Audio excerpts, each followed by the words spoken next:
Muy buenas tardes. Muchas gracias por permitirnos compartir nuevamente este momento, este espacio de Pregúntale al Obispo.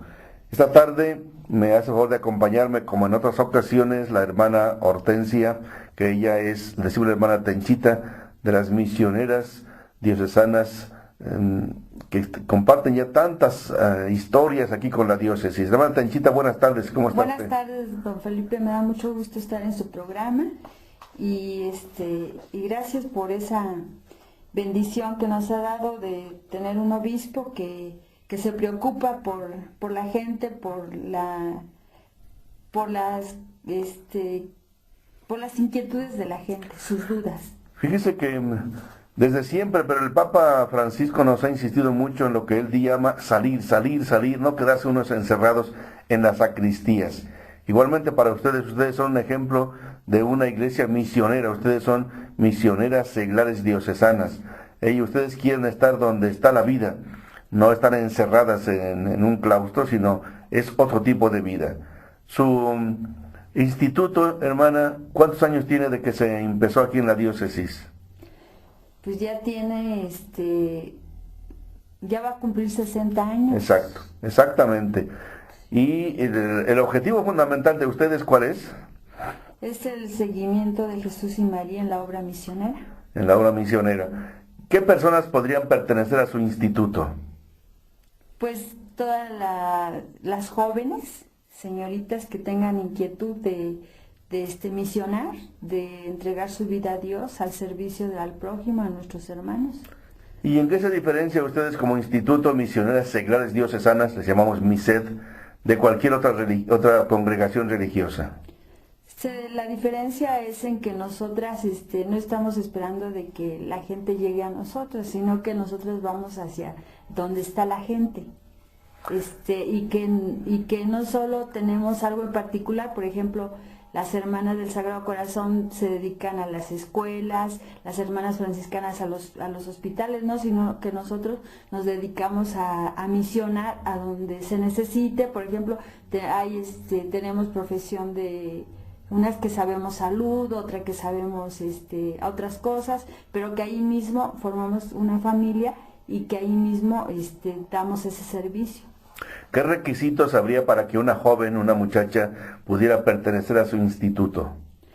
Pues que tenga esa iniciativa de querer servir, y también donar y entregar su vida a Dios. Y algo muy importante es amarse como persona para que sí puedan amar también y trabajar con nuestros prójimos. ¿Qué estudios piden ustedes como requisito para ingresar al Instituto de Misioneras Seglares Diocesanas? Pues ahora se les está pidiendo que si lo más que ya tengan la preparatoria o una carrera, o una profesión. De hecho, tenemos dos hermanas que antes estaban en una congregación religiosa, pero no, ya no les pareció. Ellas lo que querían era misionar, salir a otra experiencia, y ahora viven contentas en nuestro Instituto de Misioneras Seglares. ¿Con quién se podrían comunicar las jóvenes que tuvieran esta inquietud vocacional de pertenecer a ustedes, misioneras seglares diocesanas? Con la hermana María Luisa, que es el teléfono 67-8-33-66, o con la hermana Mari Gómez al teléfono 67-805-81. Aquí en San Cristóbal, ¿cuál es la dirección de la casa donde ustedes ordinariamente están? Es en la calle 5 de febrero, número 10, Colonia Centro. Perfecto. Ahí está su casa. Pues le estamos haciendo estas preguntas porque estamos en tiempo vocacional. Son meses vocacionales netamente. Dios quiera que algunas jóvenes se inspiren, y tanto en este instituto de ustedes como en otras congregaciones, ojalá que Dios llame a muchas muchachas, muchas mujeres, así como a muchos varones para ser sacerdotes, a muchas muchachas para la vida religiosa. Bien, ya nos entretuvimos en esto, pero recuerden que el objetivo del programa no es netamente vocacional, lo es, pero aprovechamos porque estamos en un mes vocacional y la presencia de la hermana Tenchita. Recuerden que pueden ya mandarnos sus inquietudes, sus dudas, sus preguntas a las direcciones ya telefónicas o de internet que ya conocen.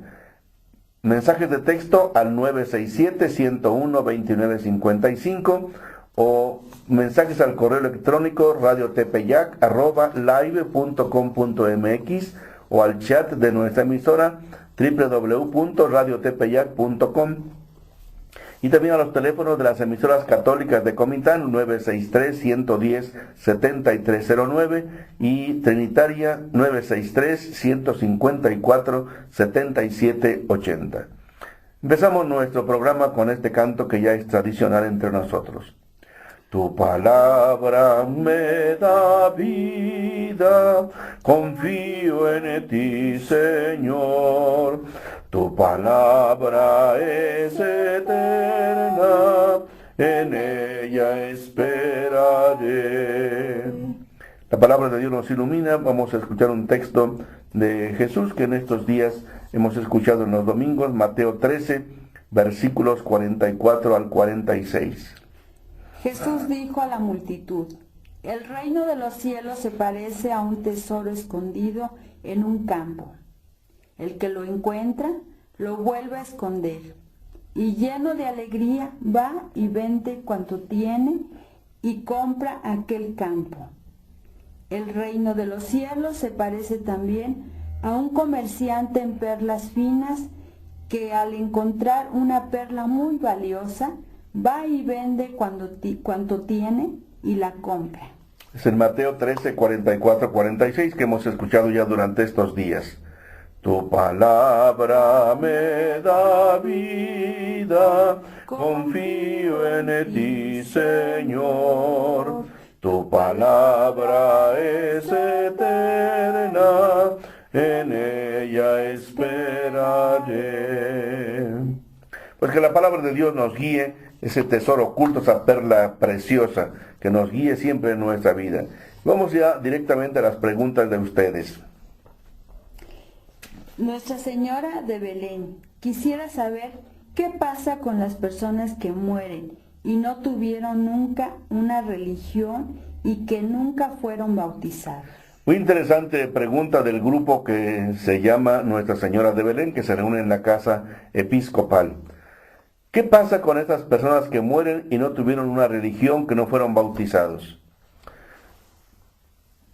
Jesucristo murió no solo por los católicos. Jesucristo murió por todos. La muerte de Jesucristo en la cruz es por todos. Y en ese sentido los textos bíblicos son súper abundantes. Jesucristo dio la vida por toda la humanidad. Y no solamente los judíos, sino por todo el mundo. Y repito, no solo por los católicos, sino por todo el mundo. ¿Qué significa entonces? ¿Qué ventaja tiene ser católico? Pues es que estamos en el camino que Jesús nos enseñó, con los medios de salvación que Él nos dejó. Es como una cierta garantía, una cierta seguridad de salvación, pero esta garantía de salvación no es exclusividad. Jesucristo murió para salvar a todos. Imagínense, si fuera solamente por los católicos, pues no sería tan Dios. Él es Dios, y como Dios, su sangre es poderosa, es divina, su sacrificio es redentor para toda la humanidad. ¿Qué pasa con las personas que no tuvieron ninguna religión, que no fueron por tanto bautizadas? Dios se fija fundamentalmente en el corazón. Entonces, ¿qué tipo de corazón sea la persona?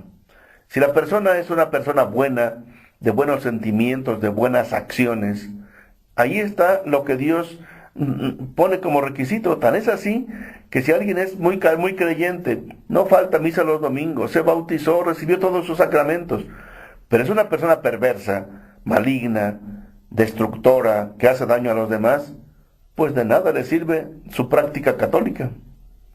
Si alguien va y echa mucho cohete, tiene muchas imágenes en su casa, pero es una persona que roba, que mata, que calumnia, que difama, que hace daño a los demás, pues de nada le sirven sus prácticas religiosas.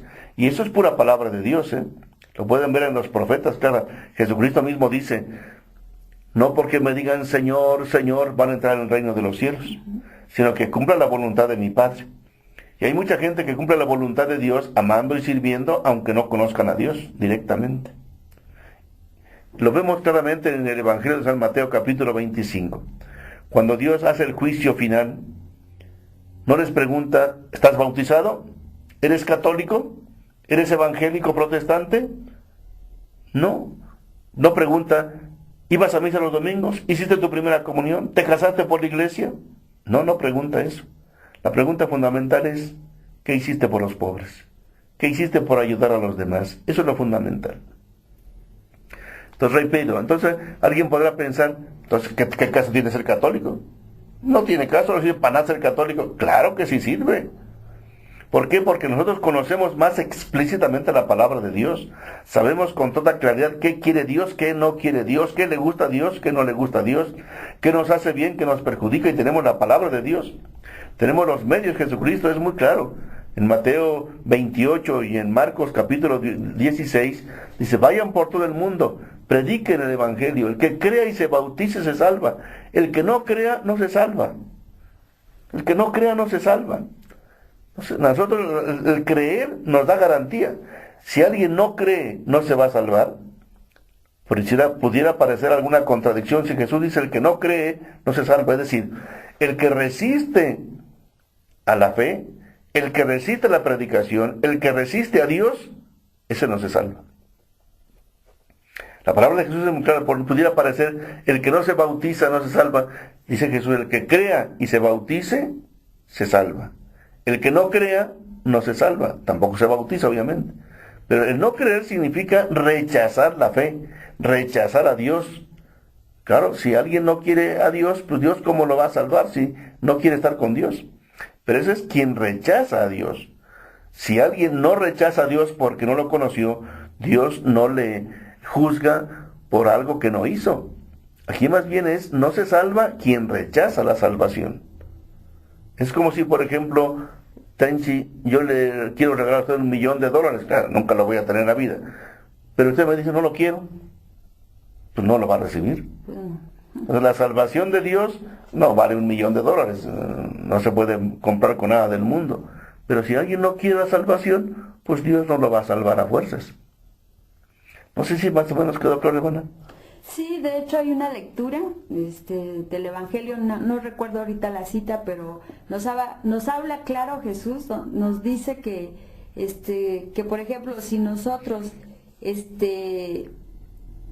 hacemos cosas, pues, pero no lo conocemos a Él, pues Él nos perdona porque no, pero si ya sabiendo lo conocemos y todo eso y no lo aceptamos y no lo amamos y hacemos cosas indebidas, y siendo que conocemos que hay un Dios que nos ama, que quiere lo bueno de nosotros, de lo bueno para nosotros, entonces ahí pues estamos fallando como cristianos, ¿no? Sí, es lo que dice Jesús. Si alguien de ustedes se avergüenza de mí, yo también me avergonzaré de ustedes ante mi Padre. Pero si alguien no lo conoce, pues no tiene culpabilidad. Bueno, espero que a quien nos mandó esta pregunta pues le haya quedado más o menos clara, y si no, mándenos otro mensaje y le seguimos aclarando, por favor. La segunda pregunta dice: la primera lectura del domingo pasado hablaba del rey David. ¿Es el mismo David en cuya descendencia nació el Salvador o era otro David? Bueno, esta pregunta se refiere a la lectura del domingo 27 de ayer, hizo 8 días. Es decir, que habla de Salomón, y Salomón era hijo de David. Si la lectura que tocó, repito, el domingo 27, que es cuando se refiere a la persona, está tomada del primer libro de los Reyes, capítulo 3, versículos del 5 al 13, en que habla del rey Salomón, pero no habla explícitamente de David, pero eso es lo de menos. La pregunta fundamental ¿es el mismo David de cuya descendencia nació el Salvador o era otro David? No, es el David de cuya descendencia salió el Salvador. Miren, quiero leer una parte del Evangelio de San Mateo, capítulo 1, en que el evangelista describe la genealogía de Jesucristo, es decir, cuáles son sus ascendientes, sus raíces, de dónde viene. Es la genealogía, es de dónde viene alguien, cuáles son sus antepasados. Y dice así el Evangelio de Mateo, capítulo 1, versículo 1, genealogía de Jesucristo, hijo de David, hijo de Abraham. Más adelante en el versículo 6, Jesé engendró al rey David. David engendró de la que fue su mujer a Urías, de su mujer Urías, a Salomón. David engendró de la que fue mujer de Urías a Salomón. Salomón engendró a Roboam, etcétera, etcétera. Y va haciendo una larga lista. Al final, versículo 16, dice así, versículo 15, Eliud engendró a Eleazar, Eleazar engendró a Matán, Matán engendró a Jacob. Versículo 16, Jacob engendró a José, el esposo de María, de la que nació Jesús, llamado Cristo. Está muy claro en Mateo capítulo 1, versículos del 1 al 16. Pero quiero aclarar lo que ya otras veces hemos tratado de explicar. La Virgen María no era de la descendencia de David, sino José. Entonces, ¿en qué sentido se dice que Jesús es de la descendencia de David, si la Virgen María no era de la tribu de David, sino José? Es que en la ley judaica, todas estas generaciones siempre se contaban a partir del varón. Lamentablemente así es decir, la mujer en este sentido no contaba, lamentablemente, pero así es, así estaba la ley. La ley judaica era así muy discriminatoria de la mujer, es verdad, así es. Fue todo un proceso que Dios después, Jesucristo, quiso enderezar las cosas, obviamente. No siempre lo hemos hecho bien, pero bueno. Pero así estaba la ley de los judíos, entonces con todo derecho, con toda legalidad, Jesucristo es de la descendencia del rey David. Y quisiera comentar algo más a propósito de esta pregunta. Hermana, en la historia de David y en los antecedentes de Jesús, ¿todos eran santos? No. Había gente muy perversa. Empezando por el mismo rey David, que cometió fallas horribles. El mismo Salomón se portó muy mal. Y después, ¿para qué contar otros? Asesinos. En su historia pasada hubo este tipo de gente mala, perversa, explotadores, asesinos. Pues Jesús redime también el pasado. No solamente el presente, también redime el pasado. Y en la historia de Jesús hay gente muy mala, pero Él es un hombre santo, Él es Dios. ¿Qué quiere esto decir? Que aunque en nuestra historia personal, quizá nuestros padres, abuelitos, tatarabuelitos o alguien se haya portado medio mal o muy mal, eso no tiene por qué marcarnos a nosotros. Nosotros podemos ser gente santa y buena a pesar de lo que hayan sido nuestros padres. Si alguien tuvo un papá medio borracho, pues qué pena y qué tristeza. Pero lo importante es que no es que tú juzgues y condenes a tus antepasados, sino que tú eres una persona santa. Tú puedes redimir a tus antepasados. Tú puedes salvar a los antepasados. Tú puedes ayudar a que tu generación desde el pasado se redima. Esto nos da mucho ánimo, nos da mucha confianza y mucha fe, y mucha paz también, y mucha alegría. Es como pasa ahora en la actualidad, por ejemplo, luego dicen, si nacen varones, dicen los papás, es que va a seguir mi apellido, ¿no? El apellido paterno. Y ya cuando es una mujer, pues ya se va a perder mi apellido porque ya, y no debe de ser así, porque tanto el hombre como la mujer, pues somos hijos de nuestros papás, ¿no? Así es. Y entonces... Sí, tiene razón. Muy bien, seguimos con las preguntas de ustedes que nos enviaron. Ya hace 8 días les dimos una breve respuesta, hoy quisiéramos ampliarla. Es la pregunta número 3, hermana. Sí. ¿Qué son el Sheol y el Hades? Y el Hades. ¿Qué son el Sheol y el Hades? Ya hace 8 días habíamos dicho una palabrita al respecto. Son como distintos nombres con que los judíos llamaban a la ultratumba. Es decir, en el lugar donde estarían aquellos que ya murieron, como esperando la redención, como esperando la salvación, pero también un lugar de castigo, un lugar como de fuego, un lugar en que Dios estaría castigando a las personas. si el Sheol o el Hades son lugares de ultratumba. Es como aquí los mayas que tenían también estos lugares del inframundo. El inframundo, que era un lugar de los muertos. Entonces el Sheol como el lugar del castigo, el lugar ya de tormento, para que se hubieran portado mal, y el Hades era como el lugar donde estaban las personas más bien buenas, no tanto de castigo, sino de esperanza de la resurrección. Y cuando decimos que Jesucristo bajó a los infiernos, no significa que haya ido a visitar a Satanás, sino es a estas regiones del inframundo para poder llevar la salvación incluso a ellos también.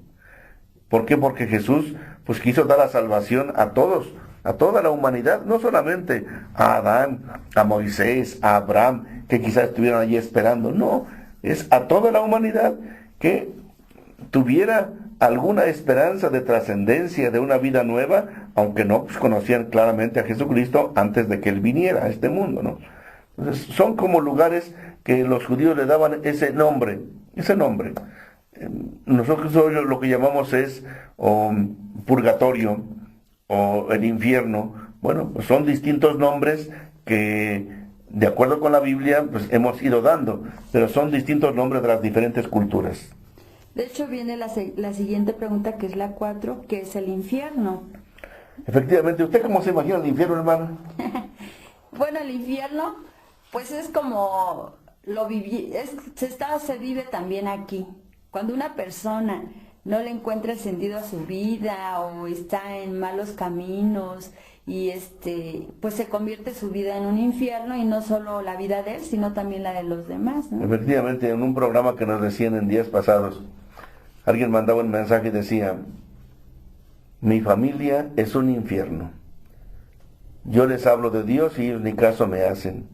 Estoy en silla de ruedas y me tienen aquí abandonado, pero se pelean entre sí. Mi familia es un infierno, así decía una persona en días pasados. Efectivamente, esta vida la podemos hacer un infierno, y el infierno, ¿qué es? Sufrimiento. Pero, ¿entonces habrá infierno después de que nos muramos, hermana? Pues ahí sí. Claro que sí. Que sí. Claro, ¿por qué? Pero usted ya fue al infierno y ya nos trae la noticia de cómo es. No. Nadie ¿Alguien sabe. ha ido y cómo ha regresado? Nadie. No. Pero la palabra de Dios es muy clara. ¿Qué es el infierno? No solamente es el lugar de castigo. La palabra de Dios es muy clara. Repito, hay muchísimos lugares, ¿eh? Por ejemplo, esta palabra de Mateo capítulo 13, donde dice que a los peces malos los van a arrojar lejos. Luego que a la cizaña, pues también la van a prender en el fuego, para que se acabe también. Es decir, hay muchas expresiones, pero una de ellas es también muy clara en Mateo 25, volvemos a ese texto, donde dice que los malos, los que no hicieron nada por los demás, irán al infierno, al lugar de castigo, donde será el llanto, el dolor, el rechinar de dientes. Habla en otras partes de la hoguera encendida. Por eso muchas veces se imagina el infierno como un horno ardiente y el diablo metiéndole ahí mucha leña o mucho gas para que no se apague el fuego. Bueno, esas son formas como por la literatura bíblica describe el infierno. Pero no necesariamente es así. Esos son expresiones como Jesús, que utilizaba parábolas. Jesús utilizaba algunos símbolos para poder explicar lo que él quería decir. Entonces, cuando él habla de infierno y de lugar de tormento y así del fuego encendido, no es que materialmente sea así, sino es un sufrimiento permanente. Por ejemplo, cuando Jesús habla en un texto de los evangelios, donde dice que invita a todos al banquete, ¿no? Pero que muchos no aceptaron, ¿no? Invitó a gente especial y todo. Pero ¿qué pasa?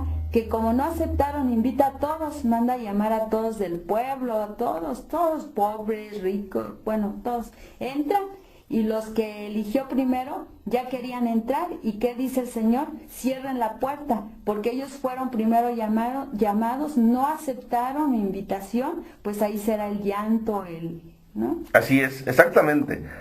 Hay muchos textos en la Biblia que hablan de este, pero en este lenguaje. Igualmente, ir al cielo es como ir al banquete eterno. Pues no es ir a estar come en el cielo, sino son lenguajes para expresar la felicidad de un banquete, signo de fiesta. Hay vino, hay fiesta y todo lo demás, y lo demás hay dolor y infierno. Pero, ¿cómo podríamos entonces describir el infierno? El Papa Benedicto muy sabiamente decía, el infierno no es tanto un lugar, sino un estado de ánimo. Es decir, no es tanto empecemos a pensar que es como un lugar en cuanto tal, que dónde está, que más allá del sol o que se están quemando en el sol. No, dice es un estado de ánimo. ¿Qué significa eso? Significa que es la ausencia de Dios. Como usted decía hace rato, la tristeza, el dolor, la soledad, que se empieza a vivir aquí en este mundo, pero que después de nuestra muerte, si nosotros no queremos estar con Dios, pues Dios no nos quiere obligar a estar con Él a fuerzas. Si alguien no quiere estar con Dios, Dios no lo obliga. Yo con frecuencia insisto que el infierno es el respeto de Dios a la libertad humana. Que Dios no te puede tener a fuerzas con Él. Si alguien lo rechaza, pues ni modo que a fuerza Dios diga a Dios, ahora te aguantas, va a estar conmigo, pues no quiero estar contigo. No, pues Dios te respeta. El infierno es eso, es la ausencia de Dios. Es la soledad, es el no tener nuestro Padre, nuestro Salvador, toda esta gran familia humana, sino quedarse en su soledad. Cada quien que piensa solo en sí, en disfrutar en sí, y no le importa nada ni nadie, ni Dios, pues Dios lo respeta, pero es la peor soledad que alguien puede sufrir. Vamos a la siguiente pregunta. Si no quedó claro, tienen todo el derecho y la posibilidad de mandar sus mensajes, ¿Por qué permite que en algunas iglesias no conservan las flores frescas que con tanta devoción la gente lleva a la Virgen o santos? Ellos las ponen y al rato las sacan, y las flores tan caras que están, y cuesta para que crezcan. Bueno, ya hace 8 días dimos una respuesta al respecto, solo la amplío, diciéndoles que muchas veces esto no depende tanto de los sacerdotes. Segundo, no depende de mí. La pregunta es que ¿por qué yo permito que hagan eso en las iglesias? No me están avisando, ni me están pidiendo permiso. Eso lo hacen ahí. A veces ni al sacerdote le piden permiso, porque hay muchas ermitas en las que no está el sacerdote. En las parroquias pues tiene un poquito de más control, pero en las demás iglesias depende de las juntas o de los presidentes de ermitas o de los responsables de los sacristanes. Y no debería pasar eso, Pero comentábamos esto con unos sacerdotes de Toluca en días pasados, y me decía alguien, dice, nosotros en Toluca, en la catedral, es un padre que atiende la catedral, la gente a veces nos reclama que por qué quitamos sus veladoras si apenas estaban empezando a arder. Y el padre dice, hemos descubierto que hay personas que están allí al pendiente de que alguien enciende una veladora grande, bonita, y apenas se va la gente, van, la pagan y se la llevan para volverla a vender, para hacer negocio. Si hay negociantes, algunas veces puede pasar también con las flores, que algunos vayan y se las lleven para vender, lo cual sería lamentable. Que quede claro, no es negocio de la iglesia ir a vender, a revender las flores que con tanta devoción la gente llevó. Eso sería un crimen. Eso se llama un sacrilegio, si es un abuso de las cosas sagradas. Eso no se debe hacer. Lo mismo que si alguien dice, pues vamos a vender las velas o las veladoras. No, son para que se quemen ahí. Claro, ya después los sobrantes, los sobrantes es distinto, pero ahí ya se pueden fundir y pues se pueden vender, no para hacer negocio y enriquecer al padrecito, sino para el mismo servicio de la iglesia. Si alguna cosa ya no sirve, bueno, se puede vender, pero para el servicio de la misma iglesia, no para hacer negocio las personas. Y luego sí, ojalá que se comprenda mucho que hay que tener mucho respeto a las ofrendas de los fieles, tanto sus velas como sus veladoras, como sus flores. Pero ya tenemos de aquí la pausa, ya es la media. Vamos a un momento de pausa para que ustedes puedan enviarnos sus mensajes, sus preguntas, sus dudas, sus inquietudes. Repito, los teléfonos, el celular para mensajes de texto, 967-101-2955, o a los teléfonos también de Comitán, 963-110-7309, al de Trinitaria 963-154-7780, o también a las diversas aplicaciones de nuestra emisora, Radio Tepeyac, @live.com.mx, correo electrónico, o al chat de nuestra emisora www.radiotepeyac.com. Volvemos en unos momentos.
Continuamos y estamos recibiendo sus mensajes. Disculpen que ahora no los estamos leyendo, porque nos faltan todavía varias preguntas que ustedes nos han hecho favor de enviar.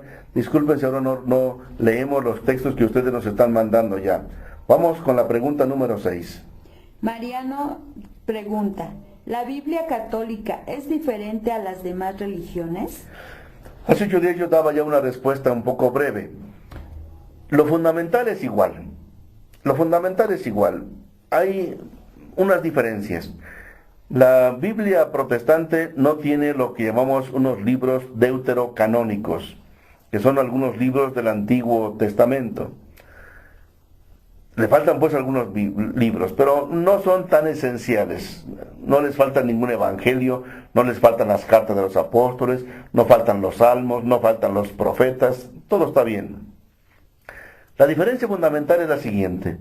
La Biblia protestante no tiene notas al margen o abajo para explicar algunos textos de la Biblia. La Biblia católica debe tener explicaciones en la parte de abajo de algunos versículos, porque hay varias palabras, expresiones, frases en la Biblia que no son fáciles de entender. Por ejemplo, el término hermanos. Si dice que fueron a ver a Jesús sus hermanos, no faltan hermanos que digan que son hermanos carnales de Jesús, hijos de María. Y no. Entonces la Biblia católica tiene explicaciones de cómo hay que entender las distintas palabras. Esto es fundamental para que tengamos una interpretación correcta de la Biblia. ¿Qué pasa con los protestantes por el hecho de que no tienen estas anotaciones sobre la explicación de la palabra de Dios? Pues que cada quien la entiende como quiere. Ellos dicen que el Espíritu Santo les ilumina para que así se deba entender. Y esa es la explicación de por qué hay tantas ramas protestantes, cada día nuevas y nuevas y nuevas, porque cada quien entiende la Biblia a su manera. Ellos no tienen una autoridad, como los obispos o el Papa, para que se diga cuál es una interpretación correcta y cuál no. Los católicos tenemos la gran ventaja de que tenemos lo que llamamos el magisterio de la Iglesia. Jesucristo dijo, vayan y prediquen la palabra de Dios. El que a ustedes escuche, a mí me escucha. El que no los escucha a ustedes, no me escucha a mí. Le dijo a Pedro, apacienta mis corderos, apacienta mis ovejas, te pongo al frente de mi iglesia. Los católicos tenemos la gran bendición del magisterio de la Iglesia, que es los obispos junto con el Papa, que damos la interpretación correcta de la Biblia. Y los obispos tenemos que estar en comunión con los demás obispos y con el Papa, porque incluso si un obispo dijera una interpretación que no es la que el Papa autoriza, ese obispo ya se hizo protestante. Ese obispo está mal. Entonces necesitamos el magisterio de la Iglesia que nos ayude para dar una interpretación correcta de la Biblia, y eso sí no lo tienen los protestantes, y por eso los católicos somos una iglesia católica en todo el mundo. Hay diferentes estilos de vivir la Biblia, pero la fe es la misma. En cambio con los protestantes no. Aquí en San Cristóbal, por ejemplo, han surgido nuevas denominaciones por desavenencias internas entre pastores. Aquí, por ejemplo, de la Iglesia Nacional Presbiteriana, ya han salido otras denominaciones porque alguien no estaba de acuerdo con el pastor y fundó otra iglesia distinta. O algunos eran de la Iglesia Nazareno, no estuvieron de acuerdo con la Iglesia del Nazareno, con el pastor, y fundaron su propia iglesia. ¿Y por qué? Porque cada quien se siente dueño de la interpretación de la Biblia. Esa es la gran diferencia, la enorme diferencia entre la Biblia católica y la Biblia protestante. Eso es fundamental. Eso es fundamental. Finalmente, otra diferencia. Miren, algunas traducciones que han hecho algunos protestantes son traducciones tendenciosas. Por ejemplo, cuando hemos estudiado bien la traducción celtal, tzotzil de los protestantes, hay unas expresiones que son tendenciosas. Por ejemplo, cuando se hablan a la de María, dicen términos que no están en la Biblia, pero términos feos. O cuando hablan de las fiestas de los santos, luego ellos dicen que todo eso es del demonio, y la Biblia no pone eso. O, por ejemplo, dicen ellos que los sacerdotes de hoy son los que mataron a Jesucristo. Así está en la traducción, celtal y tzotzil protestante. Les dan el nombre de los sacerdotes a la forma como hoy los católicos llaman a los sacerdotes, paleo, una cosa así. Y se pone que estos sacerdotes fueron los que mataron a Jesús, lo cual no es correcto. Los sacerdotes actuales es un sacerdocio muy diferente del sacerdocio de los judíos. Pues repito, sí hay algunas traducciones un poco tendenciosas. Por ejemplo, ahora los testigos de Jehová, en todas partes donde aparece el nombre de Dios, Señor, le ponen Jehová, y la Biblia no todas partes dispone Jehová. Entonces en algunas partes sí, en otras no. Entonces, Mariano, esperamos que con ello hayamos respondido a su inquietud. La pregunta 7. ¿Qué puedo hacer? Tengo novio desde hace más de un año. Siento que todavía no lo conozco, porque nos vemos cada mes o más, porque mis papás no me dejan tener novio. Hace 8 días ya te decía una palabrita. Mira, no sé qué edad tengas. Si tú tienes 13, 14, 15 años, etcétera, etcétera, quizá un poco más, 17, 18, tus papás no te dejan tener novio, pues mira, alguna razón será. Ellos te quieren proteger, te quieren cuidar, no te quieren tener encerrada ahí todo el tiempo. Toma en cuenta a tus papás que te quieren mucho, de veras. Aunque de momento digas no me comprenden, ten en cuenta a tus papás en primer lugar. Segundo, tú dialogas con tus papás, ya tienes 17, 18 años, ya tienes derecho a empezar a tratar al muchacho, para irlo conociendo. Porque si no, con el primero que pase por ahí te vas a embaucar y a lo mejor no es el más adecuado. Entonces sí tienes derecho a ir conociendo a distintos muchachos. Y si tú ya conociste a alguien que dices tienes un novio hace más de un año, pero no lo conoces mucho porque casi no te permiten tratarlo, bueno, pues no te aceleres, no te quieras casar luego, luego. Y te quiero decir una palabra así, con mucho respeto, pero si él pide luego, luego ir a la cama, señal de que no es un verdadero novio. Señal de que lo que él quiere otra cosa y después quién sabe si te deja abandonada. Ten mucho cuidado. Ha pasado con muchísimas muchachas. Te lo digo por tantas experiencias que hemos vivido en el trato con la juventud. Hay algunos novios que solamente piensan así, dame una prueba de que me amas. Dame una prueba de que me amas. Y la prueba es la cama. No. La prueba mayor de que se aman es que te respeta, que te quiere, que te aprecia, que te valora. Algo muy importante que está diciendo nuestro señor obispo es en relación, miren, hace poco pasaron en las noticias el índice de jóvenes adolescentes con su bebé, embarazos. ¿Y qué pasa? Que el hombre feliz deja a la mujer con el niño y hay que lo vea. Y el hombre feliz va a buscar a otra. ¿Y qué va pasando? Que se va propagando también, si está infectado de SIDA, se va propagando el SIDA. Sí, hay que tener muchísimo cuidado, pero gracias por tu pregunta, ojalá que quede más o menos claro. Te diría, habla con tus papás, no tengas ninguna prisa, trátalo más al muchacho, conózcanlo, pero que lo sepan también tus papás. Porque es importante, porque si no, ni puedes disfrutar un ratito de estar platicando con él, porque le dice a lo mejor se dan cuenta mis papás y me van a regañar. En cambio, si ya es con todo el permiso, con toda confianza pueden salir a platicar, pero mucho ojo y mucho respeto, ¿eh? Adelante. Mi hermana recibe una mesa para que sea curandera con imágenes y con el Espíritu Santo. ¿Qué puedo hacer? Yo no creo. Ni yo tampoco, ¿eh? Hemos conocido a varias personas a quienes efectivamente le dicen, es que tú tienes facultades especiales, tú debes recibir mesa para que hagas curaciones. Cuidado, cuidado, porque en ninguna parte de la Biblia está diciendo Jesucristo deben tener su mesa y deben hacer este tipo de invocaciones y deben que hacer tales rameadas y tales cosas. Jesucristo no dice eso. Que estén invocando a no sé quién. No, cuidadito. Tenemos la palabra de Dios. Tenemos los médicos normales. Ahora, como ya decíamos en otra ocasión, ir a un curandero es pecado. Depende, hay curanderos buenos, hay curanderos que saben de medicinas naturales. Yo les hablaba de una hermana Pascualita de allá de Nuevo San Juan Chamula, una indígena que es curandera, pero no de estos curanderos ordinarios, sino es una mujer que conoce cantidad de efectos de las diferentes plantas o medicinas o ramas o hierbitas. Y a mí me trata muy bien siempre, entonces es una buena mujer que sabe hacer curaciones. Pero esto no es recibir mesa, que quede claro. Yo tampoco creo en esas cosas. Lleva a tu hermana a que se acerque a la palabra de Dios, que es lo que nos da la eficacia mayor de la curación y de la salud. Mira, yo te digo algo muy importante, una experiencia que tuve. Mi prima hermana siempre andaba muy mal de los nervios y aparte de eso se desmayaba. Y entonces la llevaron con una curandera y le dijeron, ¿sabes qué?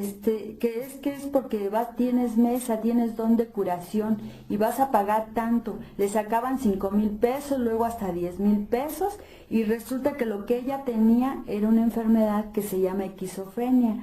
Entonces, tener cuidado, porque puede ser que si tu hermana tiene algunos síntomas de que se molesta mucho, de que se desmaya o algo, mejor consultar con un médico. Muy bien, vamos adelante porque se nos está acabando el tiempo.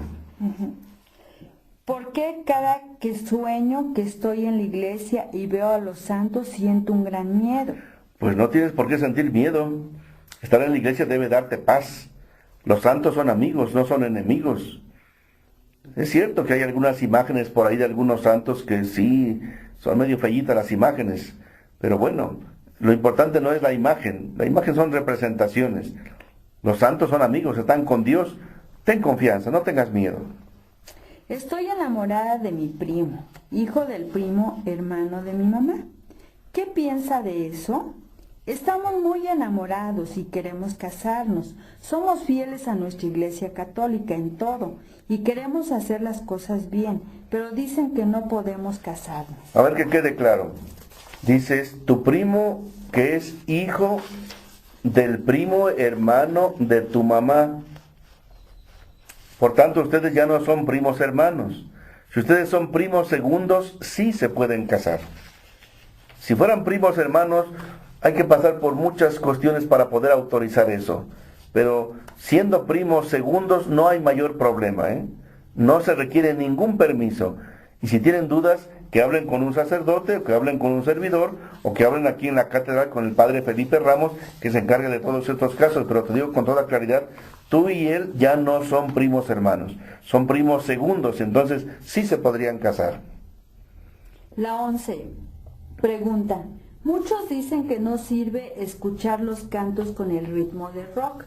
Lo escuchamos en los Plátanos, municipio del Bosque, parroquia de San Juan Bautista. Depende qué tipo de canciones sean, porque hay algunas melodías de rock, ese rock pesado, que traen unas melodías diabólicas, satánicas. O es demasiado ruido, mucho ruido, y pasa a un lado el canto, la alabanza a Dios. Sin embargo, algunos jóvenes de esa forma quieren alabar a Dios. Y ha habido misas que se tocan con rock, en forma de rock. Y bueno, para jóvenes que les gusta eso, les puede ayudar a alabar a Dios. Entonces depende qué tipo de melodías sean. Nosotros no lo recomendamos porque es demasiado ruido y a algunos quizá les guste, pero a la mayoría nos distrae. Lo importante es alabar al Señor con melodías incluso sencillas, sea la marimba, sea un corito con sus guitarras, o el órgano, o cualquier tipo de melodías, pero no que esté prohibido, depende el contenido. Si el contenido del rock es malo, pues obviamente hay que desecharlo. Pero también hay que evitar el puro ruido, porque a veces a los jóvenes les gusta mucho ruido y no les importa ni lo que dicen. Algunos platican, yo no he ido nunca a un antro, pero que es puro ruido, y es lógico porque los jóvenes no quieren hablar, quieren tocar solamente, beber y tocar, no tocar instrumentos, tocar personas. Y obviamente no les importa platicar, conocerse, sino solamente la sensibilidad. Adelante. Dice la pregunta 12. ¿Tienen también los protestantes el derecho a predicar la palabra de Dios? Cualquiera que crea en Dios no tiene solamente el derecho, tiene la obligación de predicar a los demás. Si tú has conocido a Dios, tienes la obligación de darlo a conocer a los demás. Decía el Papa Pablo VI, si alguien no habla de Dios a los demás, es que no lo ha conocido. Porque dice el Papa, es imposible que alguien que ya conoció el amor de Dios no lo quiera dar a conocer a los demás, no lo quiera difundir con los demás. Es decir, los protestantes y cualquiera no solamente tienen el derecho de predicar, tienen el deber de predicar, o cualquiera. Y eso no hace falta ser protestante. Ojalá que muchos católicos de veras fueran buenos creyentes porque predicaron la palabra de Dios empezando a la propia familia. La pregunta 13. Sugiero también lo de las prédicas. Si esto se refiere a lo que alguien nos requería que pasáramos aquí en Radio Tepeyac, algunas predicaciones que hacen algunos ya famosos predicadores. Ya les decía el por qué normalmente no lo hacemos, porque tenemos aquí suficiente gente que lo hace con mucha competencia también. La 14, el diácono Sebastián, parroquia del Bosque, nos dice: los hermanos diáconos y candidatos que no aceptan cambiar su traje o el signo de su cargo para ponerse su alba, no se ha explicado a ellos ni a la comunidad, y parece que no está en el directorio de diáconos de la diócesis. Gracias, Sebastián, con un saludo muy cariñoso para ti allá en el Bosque. Sí está en el nuevo directorio. En el anterior directorio no estaba, pero el anterior directorio no fue autorizado por el Papa. El segundo directorio, el nuevo que tenemos ahora, está ya reconocido por las autoridades de Roma del Papa, y sí dice que es un requisito que para que puedan ellos servir como diáconos deben usar el alba. El alba es el signo de que pertenecen ya al orden sacerdotal. No son sacerdotes, pero sí participan del orden ministerial de Jesucristo como sacerdote. Es un signo que en todo el mundo, todos los diáconos del mundo usan el alba. Todos los diáconos del mundo. Ahora, encima del alba se pueden poner todas sus insignias, sus símbolos, su ropa tradicional. No hay ningún problema. Y cuando le hemos explicado esto, lo han aceptado tranquilamente. Esto no es mayor problema cuando se explica el porqué. Pero sí es el signo de los diáconos permanentes en todo el mundo. No hay ninguna parte del mundo donde los diáconos no usen el alba. Es un signo del servicio. Es un signo de que estamos dando un servicio de la iglesia. No es el servicio de la tradición, es el servicio de la iglesia. Y debemos usar el signo que expresa también a la misma iglesia. La pregunta 15. Voy a empezar a leer la Biblia y me gustaría que me dijera cuál es la forma correcta de hacerlo. Yo les decía ya que no conviene empezar por el Génesis al principio, porque no lo vas a entender bien y te vas a cansar mucho porque pues, es grande la Biblia. Empieza por textos pequeñitos, por ejemplo. Empieza por el Evangelio de Marcos, que es el más sencillo, tiene 16 capítulos. Después síguele con Lucas, después con Mateo, después con Juan, después Hechos de los Apóstoles, después las cartas, después los Salmos, después los profetas. Después sí ya puedes empezar con el libro del Génesis. Pero lo más importante es el Evangelio de Jesucristo. Y repito, el que te da lo más esencial, de una forma muy sencilla, es Marcos. Tiene solo 16 capítulos, repito, y fue el primero que se escribió de toda la historia. Por ahí puedes empezar. Víctor Ballinas pregunta: ¿es correcto decirle Santa Muerte a la muerte? Bueno, la muerte no es una santa, pero muchas veces decimos nosotros, tuvo una santa muerte. Pero no significa que una persona o un esqueleto estuviera ahí en su lecho de muerte. No significa eso. Cuando decimos, le deseamos que haya tenido una santa muerte, no es a una persona que estuviera ahí como un ángel o un espíritu, no. Decir que alguien tenga una santa muerte es que Dios le haya recibido en su seno, que haya descansado ya en la paz de Dios. Eso significa desearle a alguien una santa muerte, pero no es una persona. Nosotros hemos criticado mucho que hay una gente que tiene ahí un esqueleto, la visten de blanco, la niña blanca, le dicen muchas cosas. Pues no, porque eso no existe. No existe. La santa muerte como tal, como si fuera una persona, un esqueleto, no existe. Entonces, ¿a quién está rezando? Pues a nadie. Se va al aire, se pierde tu oración. Si tenemos la seguridad de Jesucristo en el sagrario, tenemos a la Virgen María que nos quiere, que tenemos a los santos nuestros amigos, invoquémoslos a ellos. Y que ellos nos ayuden a tener una santa muerte en el sentido positivo de la palabra. Que nuestra muerte sea santa. Y algo muy importante es que la muerte, esa muerte que han sacado es creación del hombre, no de Dios. Y algo también es que acuérdense que Jesús vence la muerte, porque la muerte es el pecado, y resucitó al tercer día. Por eso nuestra fe como cristianos es que nosotros algún día resucitaremos con Él. Por eso nos invita Jesús a acercarnos más a Él, a visitarlo, a estar santísimo, como dijo nuestro señor obispo, a darnos un tiempo en nuestro trabajo, pero tan siquiera un rato, visitarlo ahí en San Nicolás o en Santo Domingo, pero ahí está. Así es. Muchas gracias a todos los que nos enviaron sus mensajes. Recuerden, ahorita no estuvimos leyendo los que nos han estado mandando. Pueden seguirlos mandando, porque a mí me los remiten después para que dentro de 8 días ya tengamos tiempo de haber preparado las respuestas. Entonces, aunque sea entre semana, nomás manden esta pregunta para el programa del obispo, pregúntale al obispo. Pueden mandarnos sus preguntas cuando les salgan a ustedes. Vamos a concluir con nuestro canto ya tradicional.